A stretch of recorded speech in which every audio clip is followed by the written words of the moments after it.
Hi, fourth graders. This is Miss K, and I'm here with Unit 2B, Lesson 20, and we're going to learn about a civil war that happened during this time period. So our vocabulary for today, nepotistic is an adjective, and that means granting special favors to relatives and friends. Opposition is a noun, and that's a group of people who are against something. Traumatic is an adjective, emotionally painful.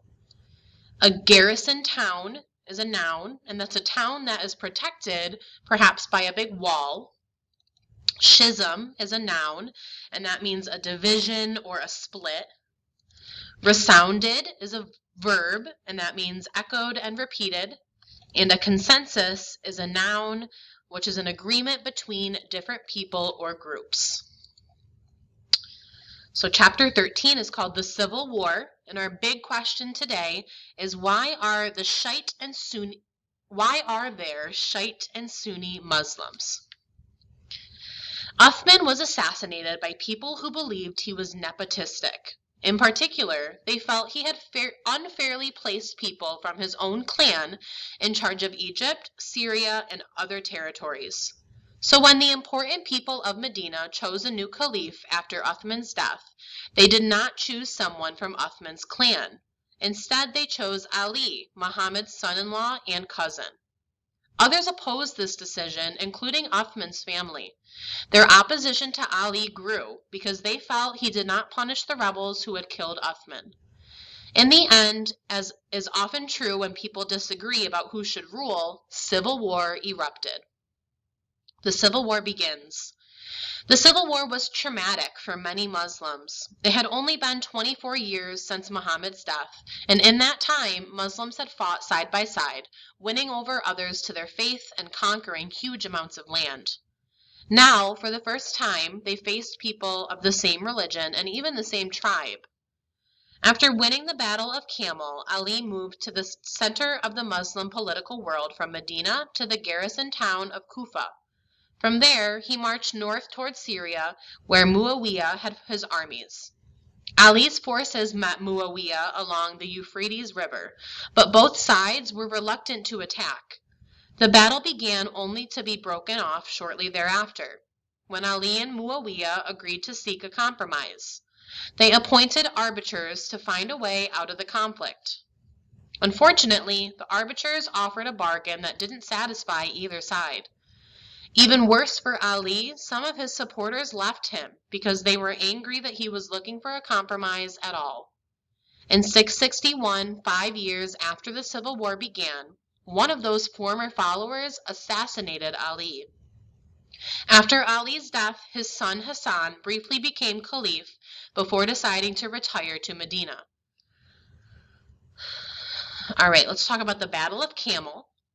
The Civil War was mostly fought between Ali and his followers on the one side, and Uthman's relatives, led by the governor of Syria, Muawiyah, on the other side. Other prominent Muslims also became involved. One of the earliest battles in the Civil War was the Battle of the Camel at Basra in modern-day Iraq. It was there that Ali fought against one of his greatest opponents, Aisha.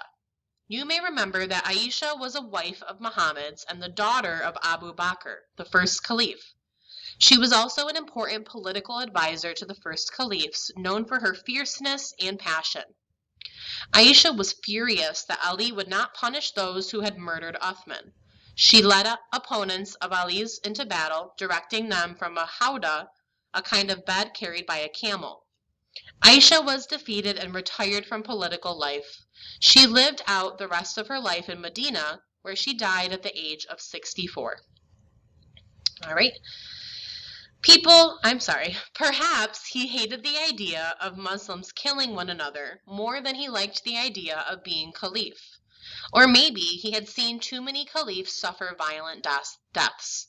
Whatever the reason, Muawiyah, Ali's rival, became the next caliph and the first civil war ended. This war, lasting 5 years, was very significant for the Muslims. It was the first time that they had opposed one another in battle. It also led to a schism that resounded through the centuries all the way to present day. This is what a cavalry might have looked like in the Battle of the Camel. The Umayyad dynasty. Muawiyah ruled for 19 years. He was a strong ruler and kept the discontented supporters of Ali at peace. When Muawiyah was dying, he appointed his son Yazid as his successor. This was unusual in early Islamic history. Unlike in medieval Europe, the sons of the first caliphs had not succeeded them. Instead, it was the man considered most likely to lead the Muslims successfully who was chosen. In choosing Yazid, Muawiyah founded a dynasty of the Umayyad clan of the Quraysh. There was immediate opposition to this dynasty.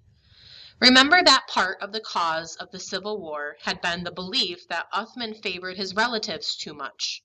At the same time, many people felt that Muhammad's closest relatives should rule, so the feelings about whether authority should be inherited were complicated. Ali's younger son, al-Husayn, led the opposition to the Umayyads. He refused to accept Yazid as the new caliph, and a new war started. It ended fast because in 680, in the Battle of Karbala, Yazid's army killed al-Husayn and his entire family. Al-Husayn's supporters called it a massacre, and his death martyrdom, and Shiite Muslims still mourn the anniversary. 12 more years of fighting would follow. By the end, Yazid's successor was triumphant, and the Umayyad dynasty continued. The Shia and the Sunni. Around 15% of Muslims today are Shias, with the remaining being Sunnis. The Sunni are the majority in most Muslim countries, but in Iran and Iraq, the Shia are the majority. Over the centuries, there have been many tensions between the two branches of Islam. The Shiite and Sunni divide emerged in the time of Ali, Muhammad's son-in-law and cousin. The Shia, short for Shi, Ali, or the followers of Ali, believe that Ali and his family were the true successors of Muhammad. They trace this all the way back to Muhammad's last sermon. For them, Muhammad was clearly appointing Ali as his successor. The Sunnis disagree with this interpretation of Muhammad's sermon.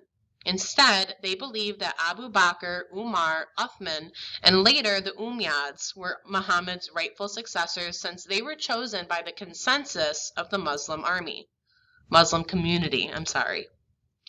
The two branches of Islam have several different practices and beliefs, but they both believe in the Quran as Muhammad's revelation. All right, number 1. Why were some of Ali's followers angry with him? Number 2, where was the Battle of the Camel fought? Number 3, Ali and his followers lost the Battle of the Camel. Number 4, what caused the schism between the Shia and the Sunni? Number 5, which branch believes in the Quran as Muhammad's revelation? And number 6, who believed the Caliph should be a direct relative of Muhammad? All right, make sure to go back in that text and find the answers, and I will see you guys next time. Bye, Adams.